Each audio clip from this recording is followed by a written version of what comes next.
Now we are proving the theorem if f is absolutely continuous on closed interval a comma b, then f is a function of bounded variation.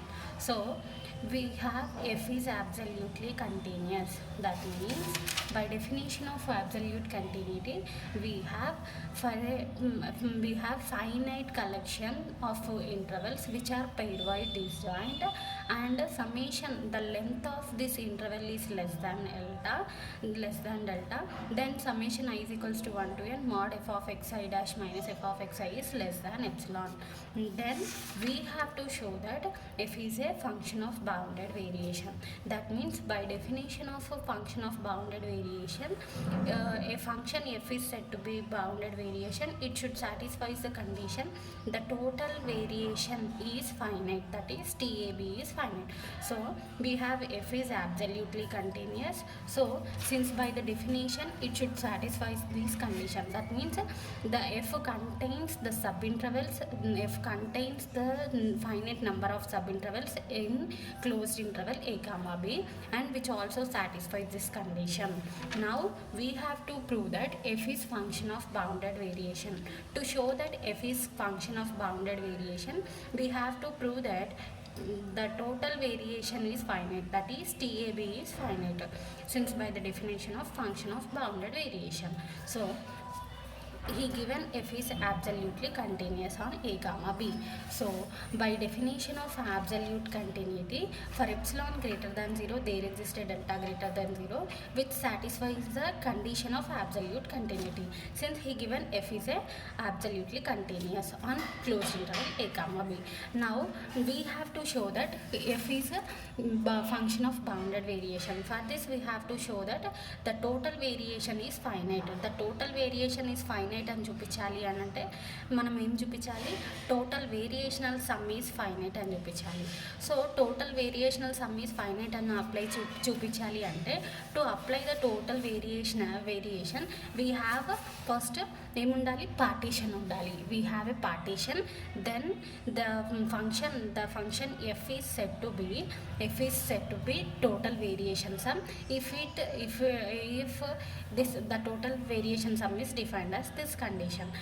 Now for this condition we are applying supremum, which will be the total variation, that is TAB of supremum of TF of B. That means supremum of summation I is equals to 1 to n mod f of xi minus f of xi minus 1. ఇది finite అయితే then we say that TAB is finite. To show that f is function of bounded variation, we are considering a partition. Let p is equals to ఈ partition కూడా ఎట్లా తీసుకుంటున్నాను చూడండి. మన ఇక్కడ f is absolute continuous on closed interval a comma b అన్నాడు కదా. ఈ క్లోజ్డ్ ఇంటర్వెల్ ఏ కామా బిని మనం సబ్ ఇంటర్వెల్స్గా డివైడ్ చేసుకుంటున్నాము. ఈ సబ్ ఇంటర్వెల్గా డివైడ్ చేసుకున్న దాన్ని పార్టీషన్లో తీసుకొని లెట్ ఇట్ బి పి అని డివైడ్ చేసుకున్నాం. Be a partition on a comma b such that for a particular integral we are taking xi minus 1. This length is, we are considering this partition for closed interval a comma b.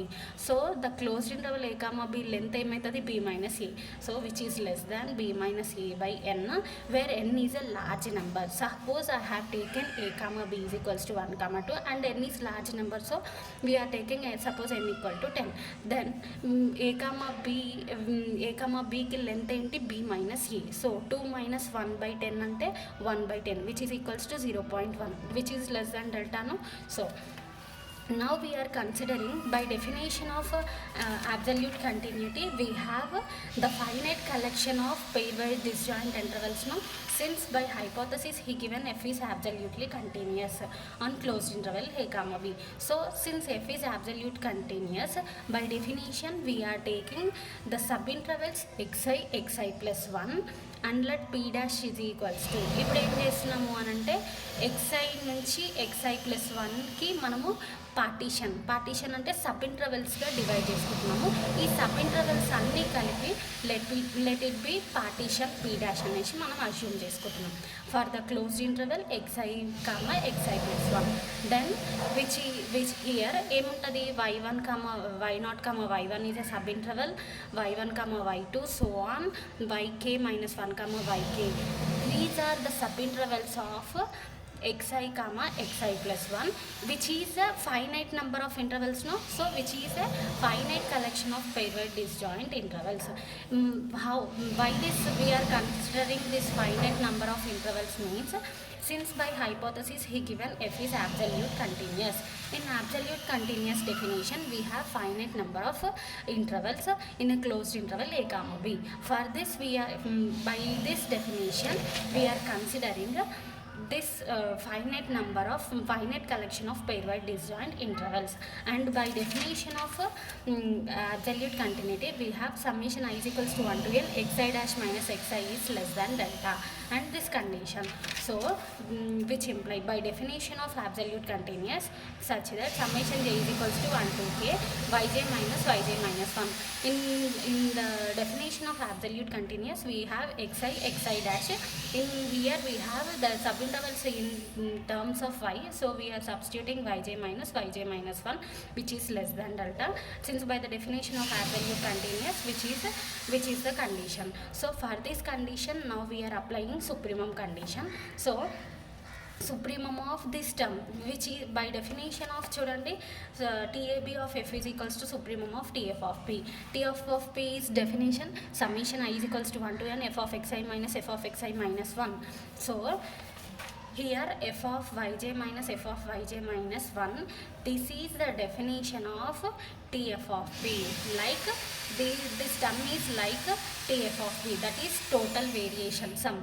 For the total variation sum we are applying supremum, then we get TAB, that is total variation. So this supremum of which term can be written as T of yj,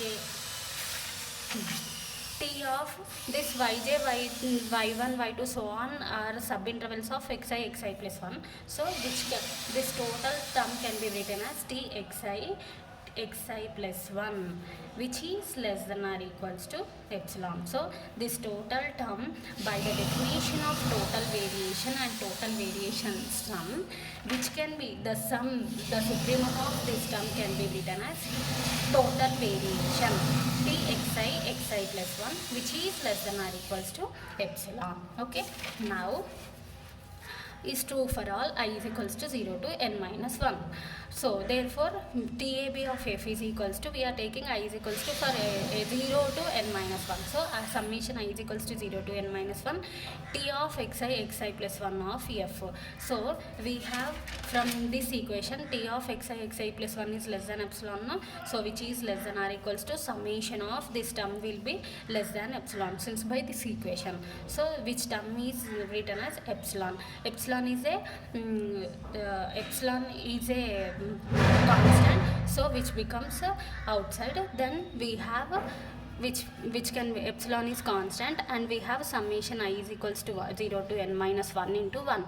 Here we have 0 to n minus 1, that means n terms we have. Sum of n terms 0 plus 1 plus so on plus n minus 1. How many numbers we are having? N numbers we have. So which can be written as epsilon into this summation I is equals to 0 to n minus 1 can be written as n. So n into epsilon, which is finite. Therefore therefore TAB of f is finite, means by the definition of bounded variation. So by the definition of bounded variation, if TAB of f is finite, then f is said to be function of bounded variation. So in this theorem TAB of f is finite means therefore f is bounded variation on a comma b. Hence we proved that f is a function of bounded variation when f is absolutely continuous on closed interval a comma b. Hence we proved the theorem.